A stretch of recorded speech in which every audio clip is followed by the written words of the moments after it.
I can tell you exactly what the Fed's going to do, and you can do this at home. So if listeners want to take notes, it's really easy. First of all, what is the problem the Fed's trying to solve? What is their solution? And then what are the exceptions to that so that we can have a complete predictive analytic model? The problem they're trying to solve is the following. We know from a long series of experiences, 30 or more business cycles since the end of World War II, that when the U.S. is in a recession, you have to cut interest rates 3 to 4% to get the U.S. out of a recession. You need 300 to 400 basis points of cuts to get the U.S. It's like a plane heading for the ground. How do you pull it out of a nosedive and get it back up in the sky? The answer is 300 basis points of cuts. How do you cut interest rates 300 basis points when you're only at 75 basis points? The answer is you can't. And forget about negative rates. The evidence is now pretty good that negative rates do not work. In other words, negative rates are not more of the same.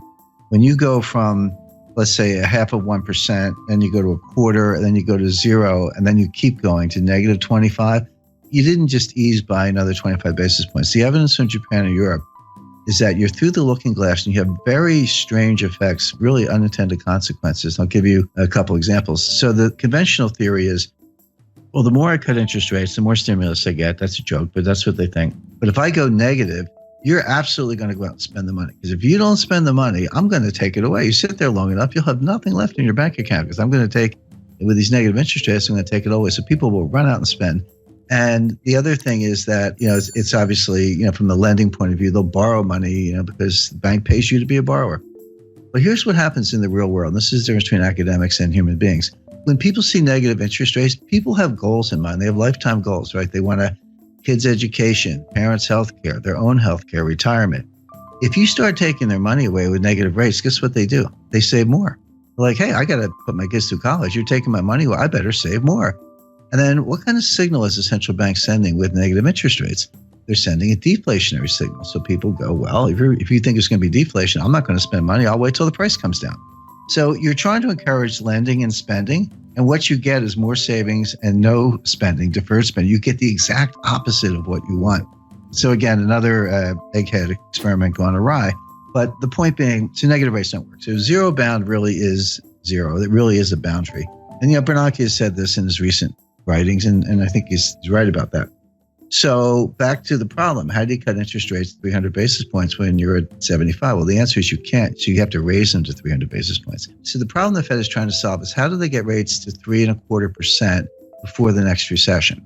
Now, I'm not saying the Fed sees a recession, and that's easy because the Fed never sees a recession. In 102 years, the Fed has never seen a recession, never forecast a recession, but they know their economic history. We are 8 years into an expansion. It feels punk. I mean, the growth is anemic, but labor force participation is low, productivity is dropping. There are a lot of bad things going on, but in fact, we are in the 8th year, actually coming up on, soon be entering the 9th year of an expansion, which began in June 2009.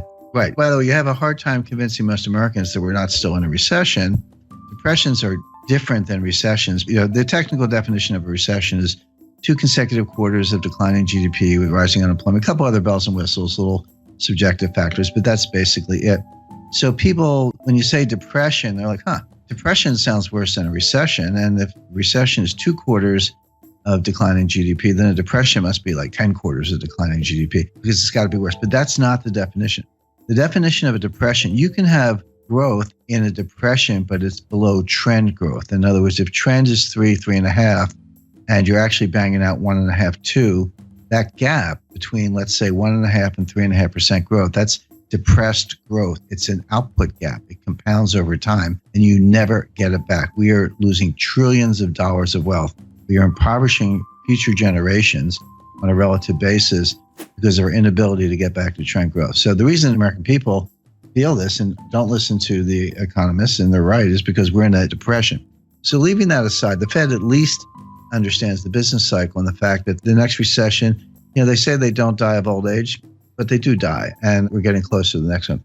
So they're in a desperate race to get rates up to 3.5% before the next recession hits so they can cut them to get out of the recession.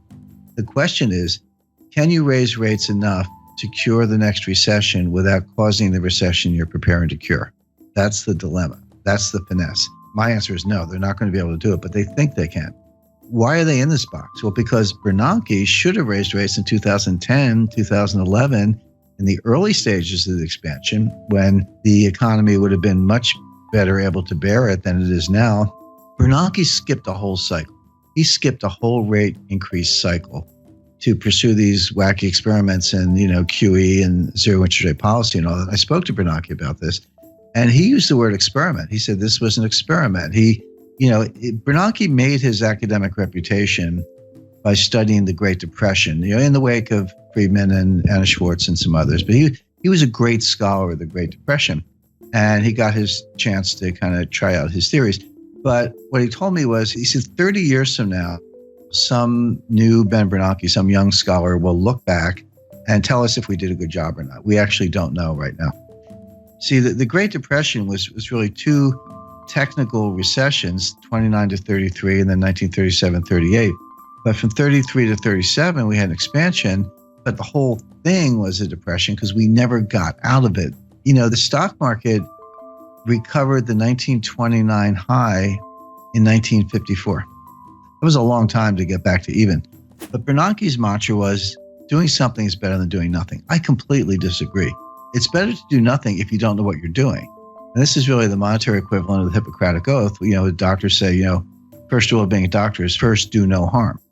Anyway, bottom line is, by pursuing QE and zero interest rate policy, Bernanke failed to raise rates during the early stages of a cyclical expansion, which he should have done. If he had, the economy would have been just fine, and we'd be able to cut them today, but he didn't. So Janet Yellen now has to make up for lost time.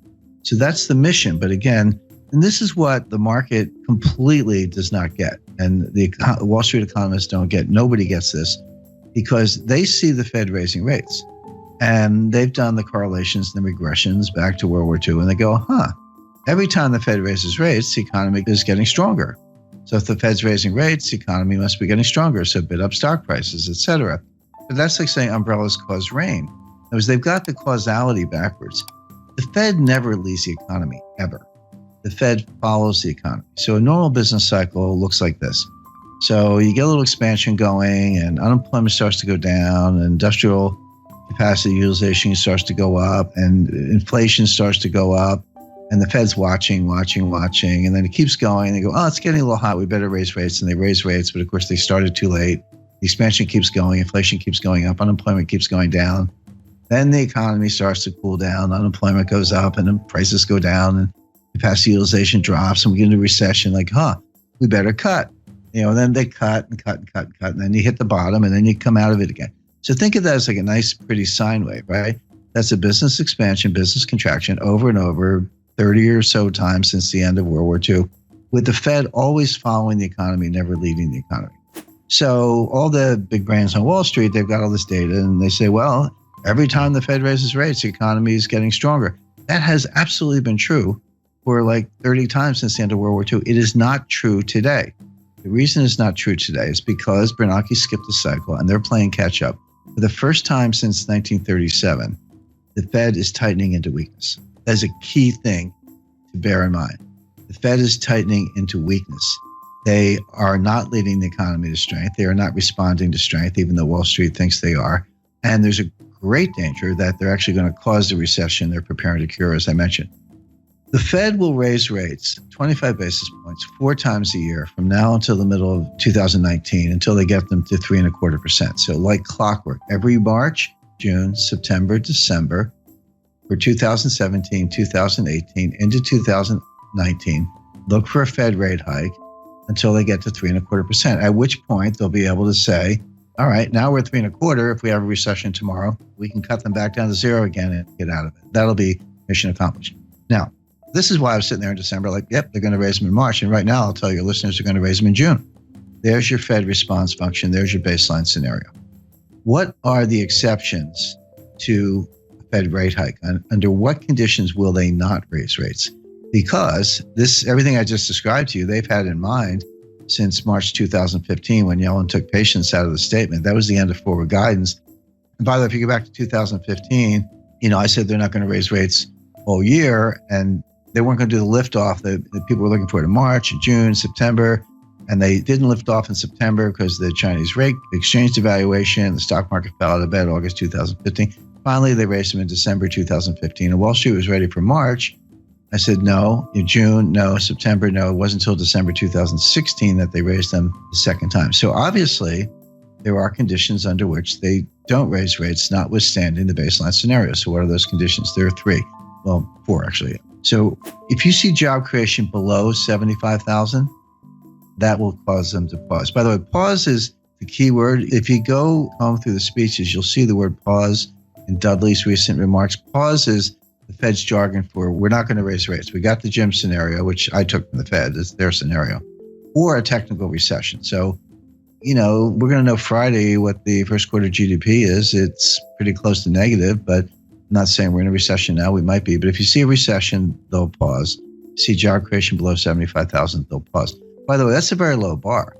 If you see a jobs report, see, this is the other thing that confuses Wall Street. You see a jobs report with 100,000 jobs. So Wall Street goes, oh, that report's really weak. The Fed's going to think twice. No, 75,000 is the number. Yellen told us that. It was in one of her speeches. You just have to be a geek like me and read all the speeches. So the third factor would be disinflation. So the Fed has this 2% inflation target. They've missed it for 6 years. They're finally getting close to hitting it. By the way, I think the listeners know they use the PCE core deflator year over year.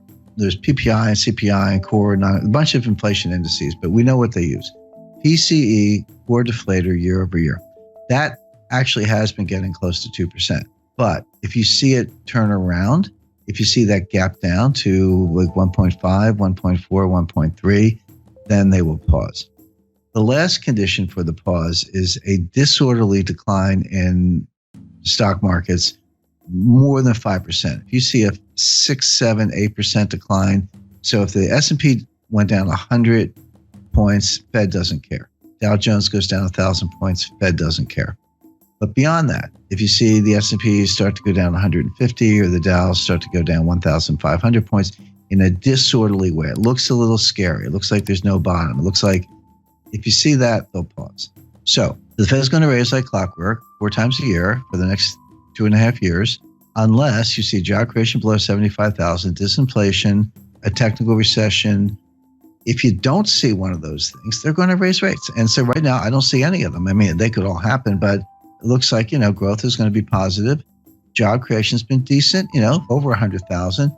Disinflation is probably coming, but not quite here yet. And they'll want to see a couple months in a row. And the stock market's not crashing. So none of the pause conditions are in place. Therefore, they will raise rates. Simple.